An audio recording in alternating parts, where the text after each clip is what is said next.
પરસોત્તમ માસના 18મા દિવસની વાર્તા છે હરિની અકળકળા। બે ભાઈઓ હતા, તે બંનેના સ્વભાવ જુદા, કર્મ જુદા।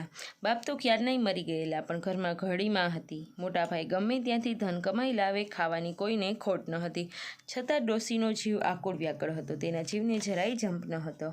મોટા ભાઈ તો ભગવાનને ગજવામાં રાખતો। એ તો મધરાત થાય એટલે ખાતરીઓ અને તલવાર લઈને ઉપડી, ગમે તેનું ઘર હોય ખાતર પાડી હાથ પડે તે ઉઠાવી લાવે।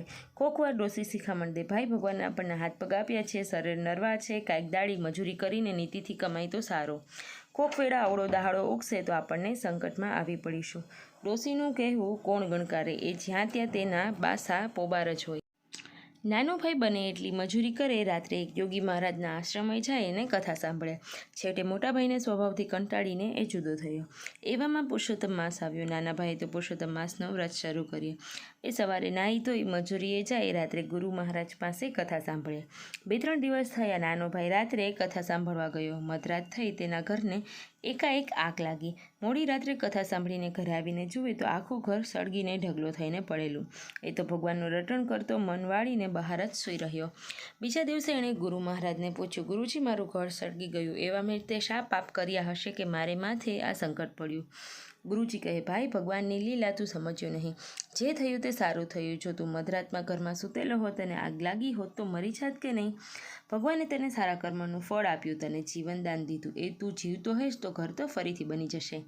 નાના ભાઈના મનમાં સંતોષ થયો। એ તો હરિસ્મરણ કરી પરિશ્રમ કરવા લાગ્યો અને ઘરની જગ્યાએ નાનું સૂનું ઝૂંપડું બાંધ્યું। પુરુષોત્તમ માસનું ઉજવણું આવ્યું। મોટા દીકરાઓ આજે સારા ઠેકાણે હાથ પડ્યો।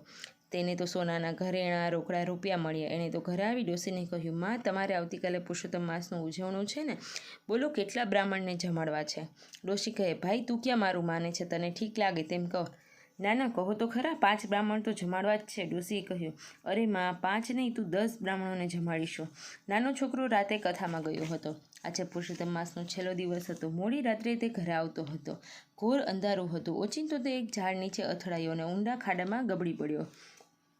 બાપડાનો પગ ભાંગી ગયો। લથડિયા ખાતો ખાતો ઢસડાતો તે પોતાના ઝૂંપડામાં આવ્યો।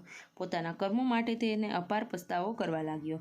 તેણે ભગવાન આગળ પોતાના દુઃખનું નિવેદન કરવા માંડ્યું। ભગવાન, આ જન્મે તો મેં જાણી જોઈને કંઈ જ જાતનું પાપ આચરણ કર્યું નથી, છતાં મને આ મારી ભક્તિનું આવું ફળ શું કામે?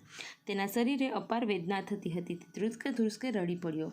આ સમાચાર ગુરુ મહારાજને મળ્યા। એ જ ઘડીએ ગુરુજી તેની ઝૂંપડીએ આવ્યા અને તેના મનને આશ્વાસન આપવા કહ્યું, ગુરુજી, ભાગ્યની રેખા નથી સમજાતી, સારા કામનું આવું ફળ મળતું હશે? મારા મોટા ભાઈને ગઈકાલે ચોરીનું સારું ફળ મળ્યું, તેને ઢગલો એક ધન મળ્યું, હું મરતા મરતા જીવ્યો। ગુરુજીએ કહ્યું, ભાઈ, તારા ગયા ભાવના ઘોર પાપનું ફળ આજે પૂરું થયું। હવે તું આ ભાવમાં જેટલું પુણ્ય કરીશ તે તને બધું આડે આવશે। તું આટલા મોટા ખાડામાં પડીને જીવી ગયો એ તારા આ જન્મનું જ સારું કામ છે, સારું ફળ છે। તું જીવ્યો એ જ તારા આ ભાવનું પુણ્ય સમજજા। ગુરુજી, તો મારા મોટા ભાઈને તેમના ખરાબ કર્મોનું ફળ કેમ મળતું હશે? આનો ભેદ અને મને કૃપા સમજાવો। હસીને ગુરુજી બોલ્યા, ગયા ભાવમાં તેના અનેક સારા કર્મોનો આજે ઉદય થવાનો હતો।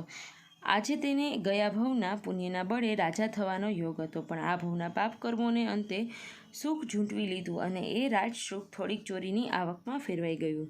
ભાગ્ય લેખનો ભેદ તું શું સમજે? ગુરુજીની આ વાત સાંભળી નાનો ભાઈ ભગવાનની કૃપામાંની આનંદમાં આવી ગયો। ગુરુજીને તેના પગે પાટાપિંડી કર્યા। થોડા સમયમાં તો તે હરતો ફરતો અને કમાતો થયો। ધીમે ધીમે તેની આવક વધતી ગઈ અને તે સુખપૂર્વક મોટી હવેલી બાંધીને રહેવા લાગ્યો। હવે તે હરિની કળાનું મોલતોલ સમજી શક્યો।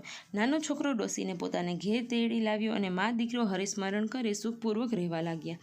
ડોશી અને નાના દીકરાને અધિક માસનું મનગમતું ફળ મળ્યું। જય શ્રી કૃષ્ણ મિત્રો।